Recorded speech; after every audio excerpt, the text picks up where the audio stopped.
Baik,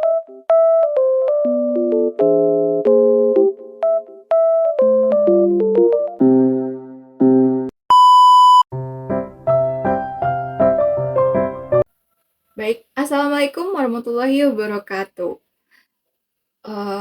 Pada saat sekarang ini kita akan melaksanakan kegiatan yang namanya Achievement Motivation Training. Yang mana pada kegiatan ini kita akan membahas suatu materi yaitu motivasi.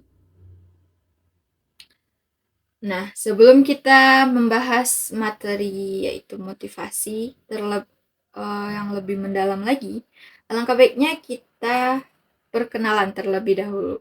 Ibarat kata pepatah, tak kenal maka tak sayang.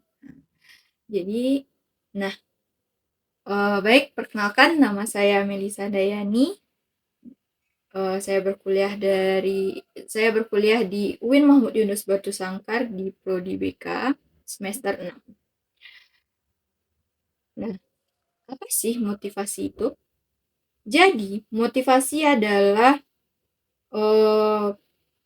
suatu kekuatan internal maupun eksternal yang mendorong individu untuk bertindak ataupun melakukan sesuatu untuk mencapai tujuan tertentu. Ini bisa berupa dorongan psikologis, kebutuhan atau keinginan yang menggerakkan seseorang untuk berperilaku dalam suatu cara. Motivasi ini juga mempengaruhi perilaku manusia secara luas, memainkan peran penting dalam mengarahkan tindakan, mempertahankan upaya, dan mencapai suatu tujuan. Nah, secara umum, motivasi dapat berasal dari faktor internal, seperti kebutuhan atau keinginan pribadi, serta dari faktor eksternal, seperti hadiah ataupun hukuman. Ini bisa berupa dorongan untuk memenuhi kebutuhan fisiologis, pencapaian fisiologis dan pencapaian sosial, rasa pencapaian pribadi, ataupun berbagai faktor lainnya. Nah, jadi begitulah pengertian dari motivasi tersebut. Nah, dari manakah didapatkan motivasi ini? Di manakah sumbernya? Dari manakah sumbernya? Nah, jadi kita lanjut ke materi selanjutnya yaitu sumber motivasi. Oke. Motivasi bisa berasal dari berbagai sumber, yakninya baik internal maupun eksternal. Berikut beberapa contoh sumber motivasi, yaitu yang pertama, kebutuhan fisiologis. Motivasi mendasar dapat berasal dari kebutuhan fisiologis seperti makanan, air, tidur, dan perlindungan dari bahaya. Rasa lapar, haus, ataupun kelelahan dapat menjadi sumber motivasi untuk mencari makanan dan minuman ataupun istirahat tersebut. Nah, itu bisa kita jadikan motivasi. Yang selanjutnya yaitu kebutuhan psikologis. Kebutuhan akan rasa aman, kasih sayang, dan rasa memiliki juga bisa menjadi sumber motivasi. Misalkan keinginan untuk memiliki hubungan yang stabil, rasa aman di tempat kerja, ataupun keinginan untuk mencintai dan dicintai. Itu pun bisa menjadi alasan untuk atau menjadi sumber motivasi. Yang selanjutnya, kebutuhan sosial. Interaksi sosial dan hubungan interpersonal dapat menjadi sumber motivasi. Keinginan untuk menjadi bagian dari kelompok tertentu merasa diterima, dan memiliki hubungan yang bermakna dengan orang lain. Dapat juga memotivasi individu untuk berperilaku sesuai dengan norma-norma sosial yang ada. Oke, selanjutnya yang keempat, tujuan pribadi. Mungkin semua orang, nggak mungkin ya, semua orang akan memiliki tujuan tersendirinya gitu. Jadi individu dapat dipacu oleh tujuan-tujuan pribadinya yang ingin dicapainya, baik itu dalam hal karir, pendidikan, ataupun pengembangan diri. Nah, jadi keinginan untuk mencapai sukses, meraih prestasi, atau mengembangkan potensi diri dapat menjadi sumber motivasi yang kuat. Selanjutnya yang kelima, rekognisi dan penghargaan. Pengakuan dan penghargaan atas pencapaian atau kinerja dapat menjadi sumber motivasi juga. Rasa bangga atas prestasi dan pujian dari orang lain ataupun penghargaan dalam bentuk hadiah ataupun promosi dapat meningkatkan motivasi untuk mencapai lebih banyak hal. Yang keenam, tantangan dan keingintahuan. Jadi, rasa ingin tahu dan tantangan baru juga bisa menjadi sumber motivasi. Keinginan untuk menguasai keterampilan baru, menjelajahi hal-hal baru, atau menyelesaikan tantangan-tantangan yang menantang dapat memotivasi individu untuk beraksi. Nah, selanjutnya yang ketujuh, nilai dan keyakinan. Nilai-nilai dan keyakinan personal atau seseorang dapat menjadi sumber motivasi. Individu atau seseorang cenderung bertindak sesuai dengan nilai-nilai yang diyakini. Dan upaya untuk memenuhi nilai-nilai tersebut bisa menjadi sumber motivasi juga untuk seseorang tersebut. Sumber motivasi dapat bervariasi, beragam macam antar individu dan tergantung pada konteks dan situasi tertentu. Yang penting adalah memahami apa yang memotivasi individu secara spesifik dan bagaimana faktor-faktor tersebut dapat diaktifkan untuk mendorong perilaku yang diinginkan. Oke. Kita masuk materi selanjutnya. Yang materi ketiga yaitu 5 kebutuhan pada teori hierarki Maslow. Menurut Abraham Maslow, teori hierarki ataupun lebih dikenal teori kebutuhan terdiri atas ada 5 tingkat kebutuhan yang diatur secara hierarkis. Mulai yang paling dasar hingga yang paling tinggi. Berikut. Nah, yang pertama, kebutuhan fisiologis. Nah, tadi kita juga membahasnya di atas. Tadi juga kita membahasnya ya pada materi pertama tadi.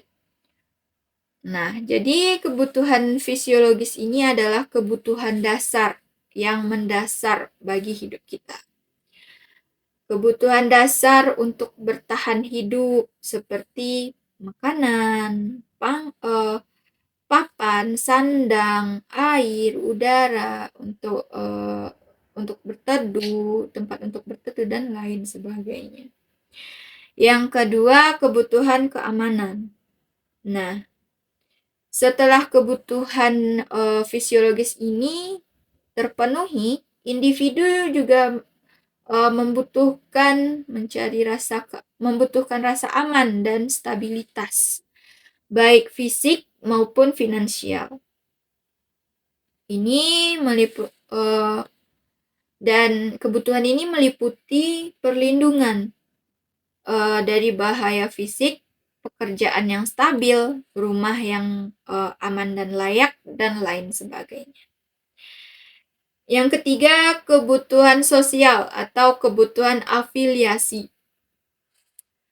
Setelah kebutuhan di atas, yang dua di atas tadi terpenuhi, dan keamanan juga terpenuhi, individu mencari rasa kepemilikan dan kasih sayang, termasuk hubungan interpersonal, persahabatan, dan cinta. Kemudian yang keempat, kebutuhan penghargaan atau kebutuhan harga diri, dan lebih dikenal lagi sekarangnya yaitu self-esteem. Nah, ini mencakup kepada kebutuhan akan pengakuan prestasi dan harga diri. Individu ingin merasa ataupun seseorang ingin merasa dihargai atau diakui oleh orang lain. Yang kelima, terakhir ya, kebutuhan self-actualization, yaitu aktualisasi diri. Kebutuhan ini adalah kebutuhan tertinggi dalam hierarki, berarti tingkatnya yang paling atas ya.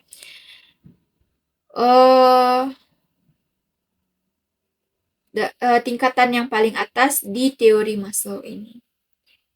Nah, kebutuhan ini melibatkan upaya untuk mencapai potensi pribadi maksimal, mengembangkan bakat, dan mencapai tujuan yang dianggap penting bagi individu. Menurut Maslow, setiap tingkat kebutuhan harus dipenuhi secara bertahap, mulai dari yang paling dasar, seperti fisiologis tadi, hingga yang paling tertinggi, yaitu self-actualization. Nah, masuk materi yang keempat, yaitu apa sih kaitan teori hierarki Maslow ini dengan motivasi?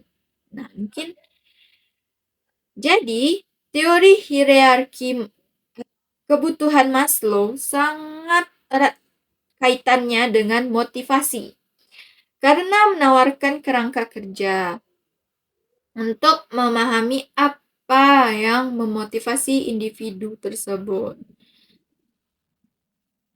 Nah, yang pertama yaitu hierarki kebutuhan sebagai motivasi. Teori Maslow menyatakan bahwa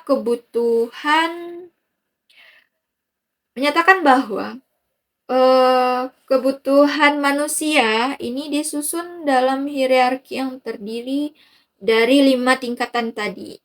Kita bahas tadi ya. Dimulai dari kebutuhan fisiologis hingga kebutuhan self-actualization. Setiap tingkat kebutuhan tersebut dipenuhi secara bertahap dan individu akan dipacu oleh kebutuhan tertentu pada setiap tahapnya. Dengan demikian, teori ini menyoroti bahwa motivasi individu dipengaruhi oleh kebutuhan yang dipenuhi. Kemudian yang kedua, pemenuhan kebutuhan sebagai sumber motivasi.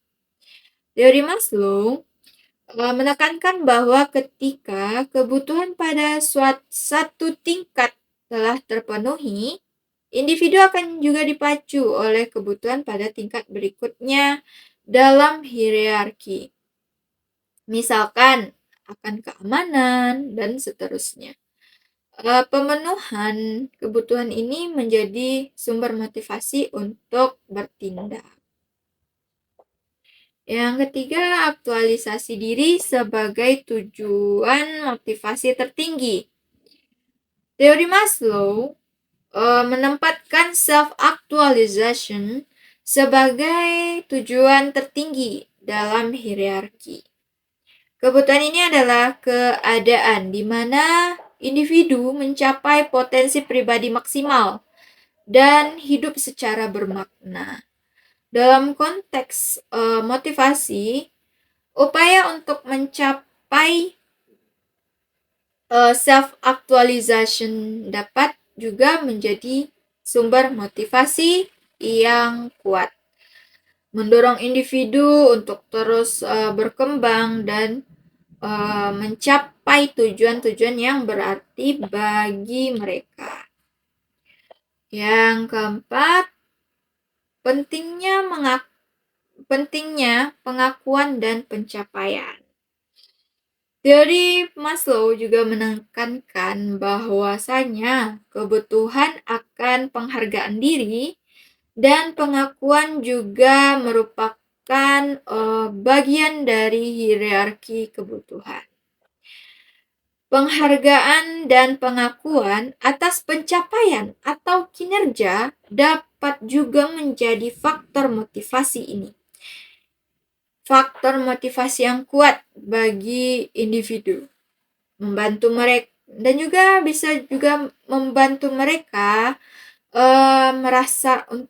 merasa dihargai dan diakui oleh orang lain. Kemudian yang selanjutnya, peran konteks dan situasi. Apa sih itu? Meskipun teori Maslow menawarkan kerangka kerja yang berguna untuk memahami motivasi itu, penting untuk diingat bahwa motivasi individu juga dipengaruhi oleh faktor-faktor kontekstual dan situasional. Tidak semua individu akan mengakui hierarki kebutuhan Maslow secara linear, dan kebutuhan mereka juga bervariasi tergantung pada situasi dan kondisi spesifik. Dengan demikian, teori ini atau teori hierarki kebutuhan Maslow memberikan pemahaman yang mendalam tentang bagaimana kebutuhan manusia berhubungan dengan motivasi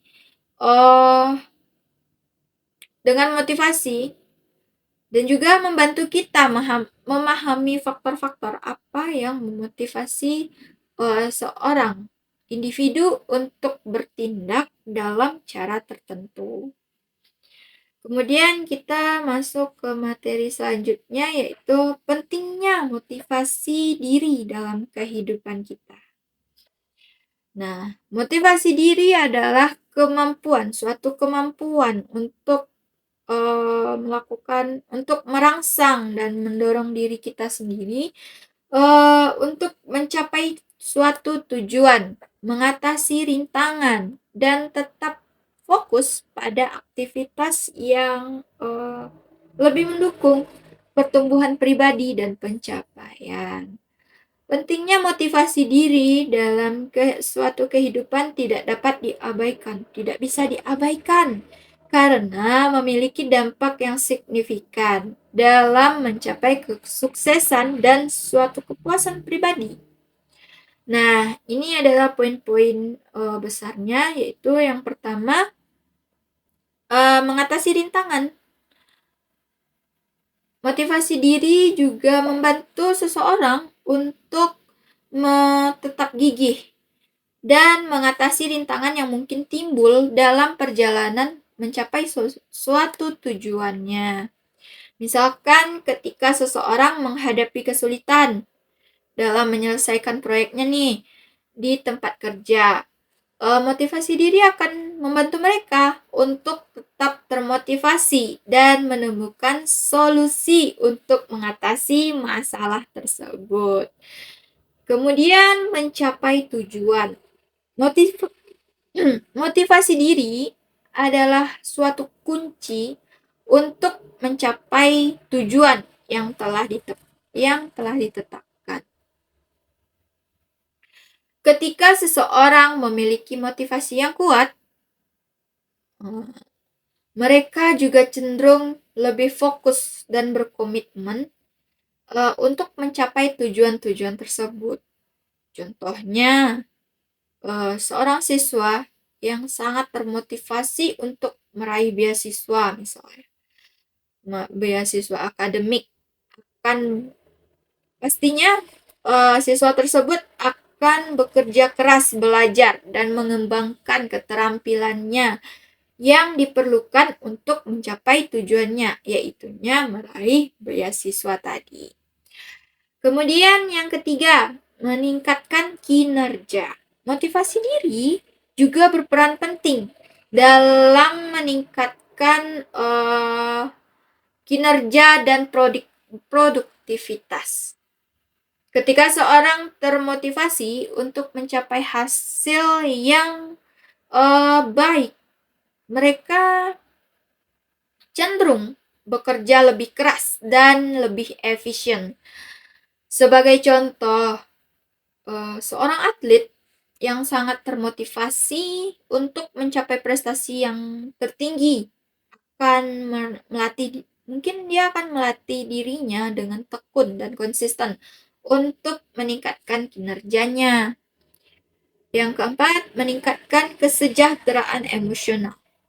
Motivasi diri juga dapat meningkatkan kesejahteraan emosional seseorang. Ketika seseorang merasa termotivasi dan memiliki tujuan yang jelas, mereka cenderung merasa lebih bahagia, lebih bersemangat dalam menjalani kehidupan sehari-hari. Contohnya seseorang yang termotivasi untuk mencapai keseimbangan antara kehidupan kerja dan kehidupan pribadi akan merasa lebih puas dengan hidupnya secara keseluruhan. Yang terakhir, membangun kepercayaan diri. Motivasi diri juga dapat membantu seseorang individu untuk membangun kepercayaan diri dan rasa percaya dirinya. Ketika seseorang berhasil mencapai tujuan,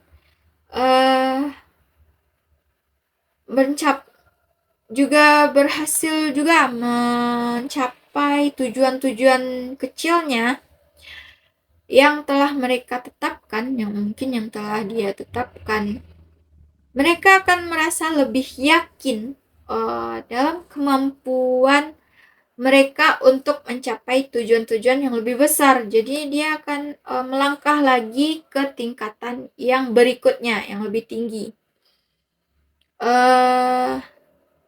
Sebagai contoh, seseorang yang berhasil menurunkan berat badan, mungkin dia akan melakukan diet sesuai yang dia tetapkanlah melalui dedikasi dan usaha mereka sendiri akan meningkatkan rasa percaya diri mereka. Mungkin dia merasa, wah, dengan saya diet dengan ini, mungkin saya akan merasa lebih percaya diri gitu, lebih kurusan nih.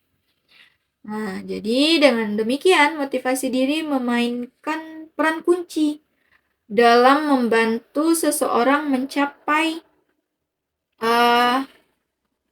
potensi penuh mereka, meningkatkan kesejahteraan emosionalnya, mencapai kesuksesan dalam kehidupannya. Nah, terakhir nih, bagaimana sih cara memotivasi diri kita? Nah, memotivasi diri adalah suatu keterampilan yang dapat dipelajari dan diperkuat seiring waktu. Nah, ini saya juga ada beberapa cara untuk memotivasi diri tersebut. Yaitu yang pertama, kita harus menetapkan tujuan yang jelas. Nah, tentukan tujuan yang spesifik, terukur, dapat dicapai, relevan, dan berbatasan waktu atau SMART goals. Tujuan yang jelas memberikan kita fokus dan arah yang jelas untuk tindakan yang akan tindakan yang akan kita lakukan. Yang kedua, visualisasikan kesuksesan. Bayangkan diri kita mencapai tujuan kita. Bayangkan nih, kita akan menjadi misalkan menjadi dokter. Ya bayangkan, visualisasikan. Nah, jadi visual ini juga dapat membantu kita memelihara motivasi dan memperkuat keyakinan bahwa kita dapat mencapainya. Nah, yang ketiga, buat rencana tindakan tersebut. Rencanakan langkah-langkah konkretnya yang perlu kita ambil untuk mencapai tujuan kita tadi. Pemecahan tujuan ataupun menjadi tugas-tugas yang lebih kecil membuatnya lebih terasa lebih terjangkau dan dapat meningkatkan motivasi ini. Yang selanjutnya, temukan alasan mengapa. Identifikasi alasan yang mendalam dan pribadi mengapa kita ingin mencapai tujuan tersebut. Memahami mengapa ya saya akan menjadi itu, mengapa, cari alasannya. Nah, di balik tujuan tersebut, kita dapat memberikan motivasi tambahan saat kita menghadapi rintangan. Yang kelima, berikan reward. Berikan reward kepada diri kita sendiri. Walaupun kepada diri kita sendiri kita harus menghargainya. Setiap kali kita mencapai tujuan kecil atau mencapai tonggak penting dalam perjalanan kita menuju tujuan akhir, reward dapat berupa sesuatu yang menyenangkan ataupun memuaskan bagi kita. Ya, misalkan bisa juga kita misalkan teman-teman nih ingin tujuannya itu ingin menjadi kalau saya lulus dengan nilai yang bagus, mungkin rewardnya kepada diri kita, mungkin kita bisa healing tuh ke kemana gitu bagusnya, misalkan ke pantai gitu. Nah, boleh dilakukan untuk memotivasi diri kita. Nah, kemudian jaga energi dan kesehatan kita. Jaga pola tidur yang sehat. Jaga makanan, jaga pola makanan. Makanlah makanan yang bergizi. Dan olahraga secara teratur. Tubuh yang sehat juga dapat meningkatkan energi dan motivasi kita. Kemudian tetapkan rutinitas. Membangun rutinitas, membangun suatu kegiatan harian yang rutin ataupun mingguan dapat membantu kita tetap terorganisir dan berada pada jalur menuju tujuan kita. Rutinitas juga membantu kita menciptakan kebiasaan yang mendukung motivasi. Nah, saya juga ada pesan yang memotivasi gitu. Nah, jangan biarkan pesan motivasi saya itu jangan biarkan keraguan ataupun ketakutan yang menghalangi langkah kita untuk menuju kesuksesan. Percayalah pada diri sendiri dan terus maju dengan keyakinan. Kita mampu melakukan hal-hal yang luar biasa. Nah, mungkin itu saja penyampaian materi dari saya. Salam sukses dan wassalamualaikum warahmatullahi wabarakatuh.